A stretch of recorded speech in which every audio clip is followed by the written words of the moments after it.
Welcome to the Usher training video for Cornerstone. I'm glad you tuned in, which means that you're interested in serving the Lord Jesus Christ in this way. You doing this is a ministry. It's not just a task. The purpose of being an usher for Cornerstone is first and foremost to provide the impression of Christ to those who walk into the doors. You're actually the first impression that most people will get. So we want you to warmly greet people with a smile, with warm words, welcoming words, and the way you treat them when they first come in, and what you give them, and everything involved, which we'll get into more later. The other thing is that your role as an usher is to be an encouraging guide for people. So you're guiding them into the worship area, our worship service room. And you're also guiding them to Christ in a small way, or a large way, depending on how the conversation goes. And also your role as an usher is to be watchful and attentive to the needs of those in the congregation. So whatever happens, whatever questions people have, they shall know that they can go to an usher to get the answer or to get help. So this is your role as an usher. It's very important to the working of our church, especially on Sundays as people come for worship service. Some requirements that we have for ushers, I'm just going to list them off here. Give a genuine welcome to everyone, like I said. That's your first and foremost. Deal sensitively with people. Some people like to be welcomed warmly. Some people are introverts or extroverts. Just be sensitive to that. Don't overwhelm people if they don't want to be overwhelmed. Overwhelm them if they want to be overwhelmed. That takes some practice. Handle unusual circumstances with tact and imagination. So, for example, if a mother comes in and she has a small child, and the child starts crying and making a fuss, then one of the ushers can go over and try to assist that situation. Now, you don't know why the child is crying. You may talk to the mother and ask if there's any way you can help.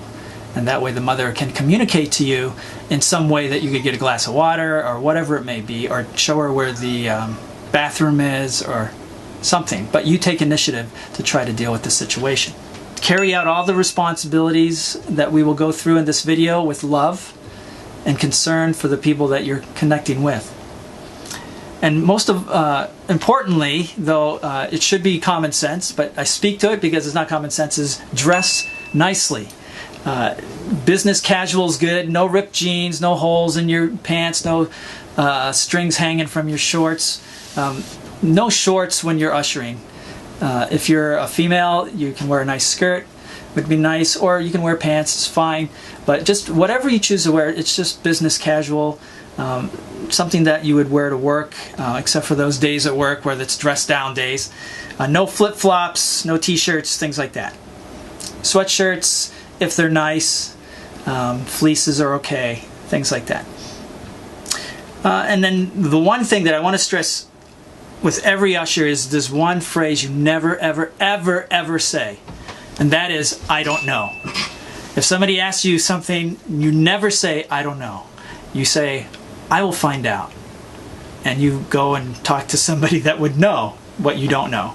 It could be me, it could be one of the other leaders in Cornerstone or in the church. So, but you can just never tell anybody, I don't know, and just leave it there at that.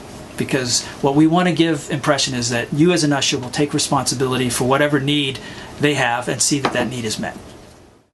For this part of the video, I'm going to go through your training and responsibilities that you have as an usher. And we're going to begin with you when you arrive on a Sunday at 10:40 a.m. The reason why you need to get here earlier is because you need to set up some things before others that may come early, though that often is not the case in our congregation. But there will be a few stragglers that come in early, and you want to be prepared for that. So I'm going to pretend I'm an usher, and I'm just arrived here in the kitchen area, and I'm going into the fellowship hall in order to prepare. So it's about 10:40, and I've come, and here we go. Follow me. Sometimes there might be some people in here preparing for a Sunday school class or whatever, so we can just do our own thing. But I come over here, and the first thing I do as an usher is I grab usher pins. And I put on an usher pin, which says usher. This way you don't forget your role. If you forget you're an usher, other people remind you that you're an usher. Okay, here we go. So, I am now an usher. Everyone who sees me knows that that is my role today. The next part is that we want to set up the usher table. So, I need to use the things here, Bibles, name tags, and then we also call these the welcome forms that we will have out on the usher table. But first, we need to go get the table. So follow me. I can open up the doors as well to prepare for people to come. The table is right in here. Here's where the table is. This area is where we will set up the table. Along the wall, right across from the kitchen. And then we go in here and we get the stuff that we need. We'll get a couple of these. The cup of pens and Purell. You can set it up any way you would like. You also need some Bibles. Any publications that we're giving out for free. Put some Bibles, and then the name tags, we only need enough for this day. So this one's almost gone, so I'll use another card here. And the way we set these up usually is, the reason we use name tags, it's very important, is because it helps us know each other and remember each other's names. As well as when new people come, that way they will know our names and we'll know their name without having that awkward moment. So everybody wears a name tag. So you gently encourage people to put on a name tag as they come in. Even the people who are regular and may feel like, oh, you know, everybody knows me, I don't need a name tag. You just gently say, please put on a name tag, because it helps the people who may not know your name remember. And if they still don't want to, then, you know, we don't push it. But we just encourage them. So you take the markers out, put them next to the name tags. And basically this is what it will look like. There is one other sign we need to put out here. It's this sign. We don't put it out yet, but at some point you will see the purpose of why we have this sign.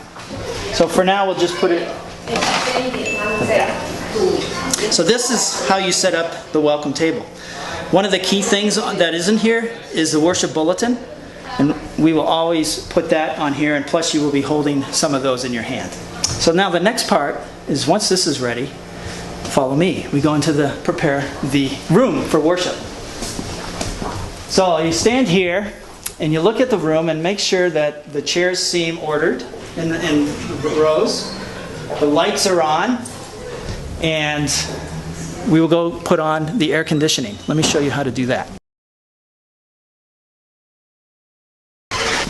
The control for the air conditioning is here, and then also opposite on the other wall on the room in the same location, except on the different side of the column. And the way you do this, if you can zoom in, or just so they can see. So you just begin by opening the panel, and there's a button labeled Mode, and you just push this until you see the word Cool appear over in this right top corner.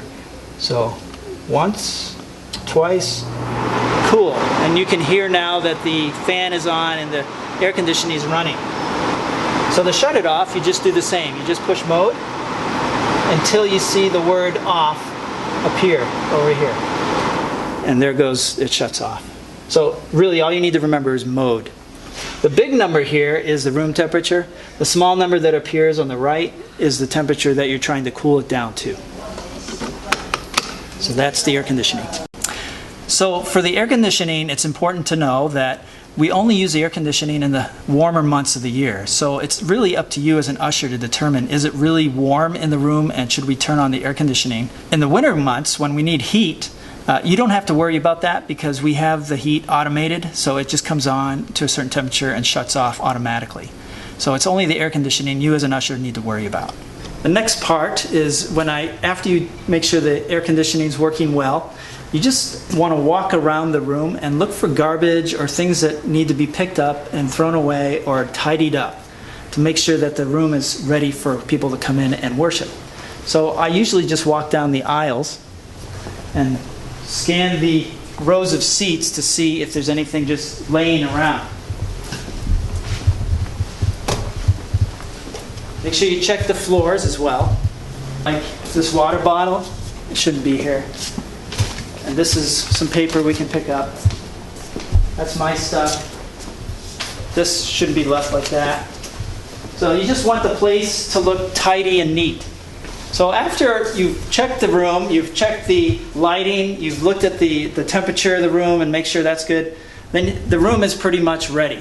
So then as ushers, because there's usually 2 or 3 ushers, then you should be doing this all together. You might arrive at different times. So whoever's here earliest, just to get started on it. And then when all the ushers are here, you should have a moment of prayer to prepare yourselves and ready yourselves before the people start coming and you greet them. There is one usher that we're going to have here in this area, and the reason is because we want to greet people as they come to the church. So one of the Cornerstone ushers will actually be stationed either at the top of the stairs here or at the bottom of the stairs. So whatever you feel most comfortable with. I would probably choose the bottom of the stairs. And then as people come, you just smile, warmly greet them, say, welcome to CCCS or welcome to Cornerstone, or just say good morning, glad you came, and then shake their hands. And that's simply it. You're just greeting them. Because the people that come at this point are coming to either Cornerstone congregation or to the Mandarin congregation. And because the Mandarin worship is above us at this point at the same time. So if you know they're Cornerstone people, because you're familiar with them, then you can greet them in that way. If you're assuming you don't know who they are, just say good morning, glad you're here, good to see you, something like that. And that's it. You're just being a warm, welcoming person. Okay, so now that the room is ready, we'll assume that we have greeted people. When we greet people, we're out here near the table. We don't have to necessarily be like this, stuck to the wall. What I would like the ushers to do, and let's just say this is a bulletin that I'm holding, is to actually not stand here, but to stand on this side of the table. So that when people first come, they can greet. I wouldn't rather have them near the door, but it's very crowded right here, and as you can see, there's not much room. So right here is good for one usher to stand. Another usher could be standing in the double doors, greeting people, and if it's crowded, helping people find seats. But really, you only need one usher here to greet people, offer them a worship bulletin, shake their hand if you want, or just smile at them, and then instruct them to take a free publication or fill out a name tag. Also, make sure, even though you're wearing your usher pin, put on a name tag. If you're asking people to put on a name tag, you should be wearing a name tag as well. So then we'll assume that everybody is ushered in. There are some late stragglers, and Pastor Jeff, myself, or somebody else gets up to start the service. Once that starts and people are getting settled, then we shut the doors. So I'm going to pretend that happens. And here we go. Pull up the door stops. And we're shutting the doors. Music begins. And now when people enter in to come to the worship service, but these doors are shut, then we instruct them to go in the alternate entrance. But before you do that, you want to put this sign out like this, just to let people know that there is an alternate entrance. So here we go. So one usher will stand here and then direct people to the alternate entrance, give them a worship bulletin and greet them warmly. And then another usher will be where I'm going to show you. So people will walk down the aisle here, and these kind of things like this on the floor, if you're an usher, you pick them up and throw them away. Don't just walk by it. Come in here, see there's a sign, Cornerstone Worship. And this is where we will come in for the alternate worship entrance. So here we are, back into the worship room. So another usher will be standing here, or just hanging around in this area, so when people come in late, they will be able to make sure they have a worship bulletin or direct them to where to seat it. But if there's plenty of seats, it's really just a warm welcome again, and let them be seated on their own. So this is the prayer corner that we've designated for after service when people come to pray or have someone pray for them. So as an usher, your job is to make sure these seats right here stay clear. So oftentimes people will come late and they will come and sit in these seats. But as an usher, then you can gently just come over and instruct them to sit in another seat because this is the prayer corner. So please remember to do that because it's a little awkward for those who are sitting here when it's instructed that they can come sit next to the piano for prayer corner, and then there's people already sitting there and they're not sitting here to be prayed for, so they have to move at that point. So now we're in the service.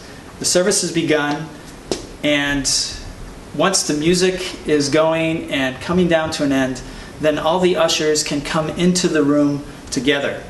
And the ushers should be sitting themselves somewhere in the back of the worship room. So for example, then I will choose to sit here.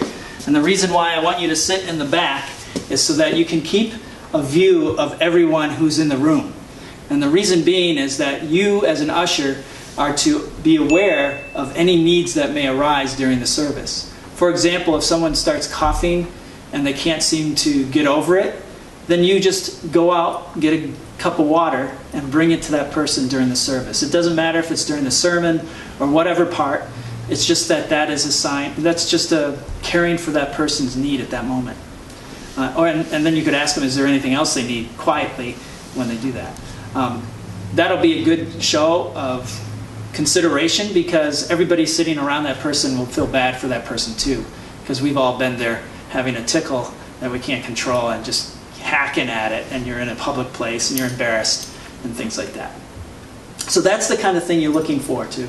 Children that may be unsettled, you could try to go, be imaginative. So if you can go find some kind of piece of paper and a pen, you could give it to the mother and then they could draw on it or something like that.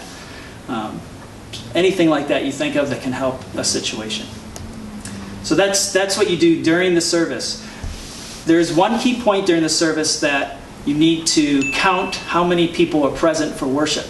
This is for the records of the church, and so we can understand the trends that may be happening, whether we're growing slowly or quickly or decreasing in number, and try to understand why. So it's very important. So the time of the service you do this is during, right at the beginning of communion. So when whoever's leading communion gets up to start speaking about communion and what it means, then that's when the ushers will get up and count. It's better to have two ushers count and then compare your numbers. And so if there's numbers are off, then count again and just try to get it. The key is don't forget to count yourself. That's a common mistake, is we count and we don't remember to count ourselves. But we're present as well, so we need to be in that number. So after you count, then I will show you where to go write it. So it's in the front lobby. And actually, if it's during the service, we would not go out this way. But I'm going to go out this way because it's shorter distance. We would go out the alternate entrance. So it's just right here, up these stairs in the front lobby on this form. So you just put the number here, right next to English Congregation Worship, under the date that applies to the Sunday that it is. So August 14th. Next week we would write in right here in this box. One thing the ushers are supposed to remember to do is there's these welcome forms we have on these clipboards, along with a bookmark and a pen. So you need to make sure that there's a pen, bookmark, and a welcome form available. And then when people come in and you're greeting them, if you sense that they're a first-timer or a new person, then you just introduce yourself, make sure they have a name tag on. If they don't, remind them to get one, and then give them one of these and encourage them to fill it out and give them back to you, the usher, and then all the forms that you collect, then give them to me or Pastor Paul or one of the core of Cornerstone. But Pastor Paul or I are usually around, so make sure they get to us. Then we will follow up during the few days following that Sunday. So it's very important you get these to us as quickly as possible. So the service is just completed. The pastor has given the benediction, or somebody has prayed the closing prayer. So then as ushers you would rise, or actually you should already be up here at the doors anticipating the end of the service, and then you just open these doors, prop them open, so that it helps with the traffic not to be trying to open the doors while everybody's trying to get out at once. Open the doors, and then take down and put away this table because that will be in the way of all the traffic that's coming out.